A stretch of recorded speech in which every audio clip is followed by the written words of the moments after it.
Everybody. I hope that everyone's having a great weekend and that you are all feeling as blessed as I feel.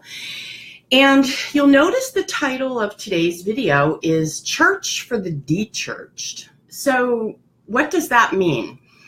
Well, there is a whole big bunch of people out there, maybe including me, that don't have a church home per se. Now, I have been studying the Catholicism, the Catholic religion, and there are pieces of it that I absolutely, positively love. The angels, the saints. I love the way that it makes me feel. There's a feeling when I go into the church. I'm not going to deny that. But I have an issue with the dogma. I have an issue with the shoulds and the have-tos. And that's not me being rebellious. It's me feeling at a soul level what matters to me. And it is, just a second, hang on, it's distracting. Just wanted to close my door so I wasn't distracted because I have an attention span of an ant.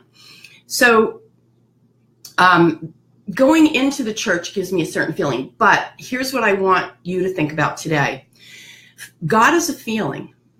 Literally, he's a feeling. And for me, I'm not telling you what to believe. I'm telling you that if you can connect with the feeling of God, okay, in your life, you can very quickly and very easily push away the anxiety that comes with everyday life. They have scientifically proven that God,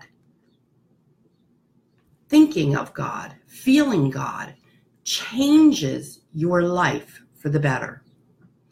And so an exercise that I practiced this morning was just sitting still, drinking my cup of coffee, and just focusing on an image that I perceive God to look like. And so as I figured this out in my head, I realized very quickly that everything started to calm down with just the simple imagery of the divine supreme being. That was it. And so I'm going to encourage you today, you know, as you go about your day and you feel frustrated and you feel overwhelmed, I want you to get an image of the divine, of the creator, and hold it. And not only do I want you to have this image up here, because you're telling the brain something, I want you to imagine it transferring to here.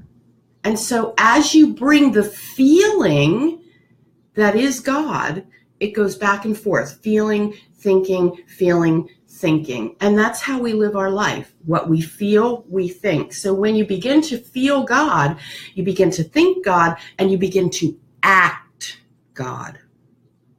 Does that make sense? Can you give me a like? Can you give me a love? Can you let me know you're out there? And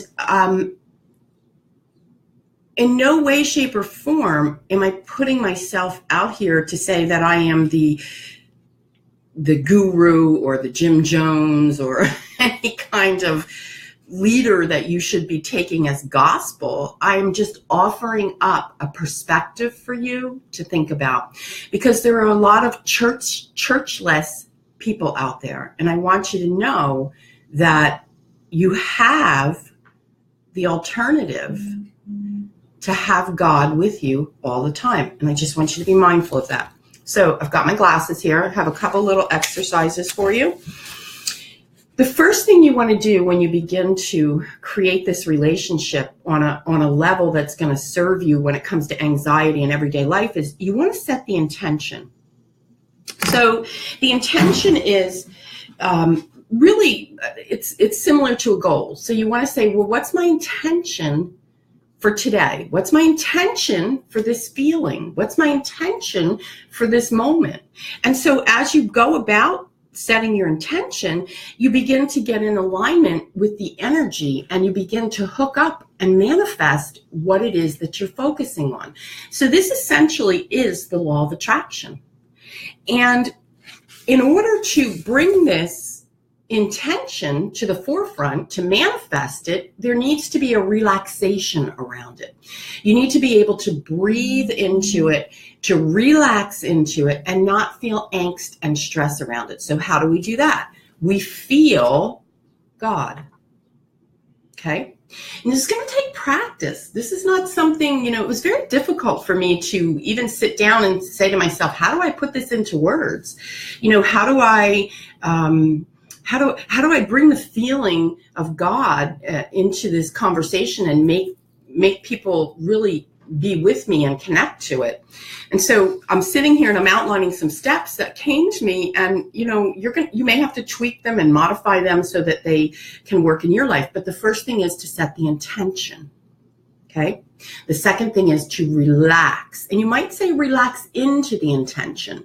So relaxation comes because you surrender. So if you have this intention, and let's just use the example of the intention is to heal from a loss.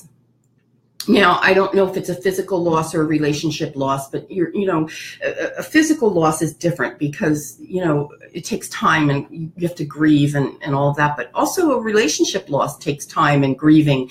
So let's try this process for loss. So set the intention. My intention is to remember favorably with love this relationship, this connection, this purpose. And so you set that intention, and I would go in detail with it. I would really write it out and be in detail with it. And then I would go next to the relaxation, the surrender of it. And then I would just be with that. And I would say the words, I would read the words, I would feel, this is key, I would feel the surrender happening. And as you feel the surrender happening, you're going to feel your heart space opening. And you're going to feel a warmth. You're going to feel a change. And so as you begin this feeling of change, I want you to become aware of what's going on. Okay? This is a whole process here. And it begins by picturing the God of your understanding. How I see God and how you see God might be two different ways. The Hindus see God one way, the Buddhists see God another way, the Catholics see God one. Who's to say what's right or wrong? What's right is what feels right to you. That's what you can count on as right. So, any questions about any of this? I know it was a lot, and this is just the beginning steps. And as you go through this process, I'm going to go slow because I want you to absorb this process, and I want you to really feel what it feels like to know God. No religion with this at all. This is knowing the divine source. So, if you've got no questions, then I will move on, and I will begin to work on Jesus Talks. I've had a lot of Jesus Talks transcribed to me, and that's just Jesus giving me messages for everyday life. And I'm going to put them into video form, and I'm going to share them with you. So, again, I hope this was helpful. My intention is to open up your mind, to create awareness for you, and really to help you just calm down and live life to the fullest. So, thank you all for joining me. I love you, and I will see you later.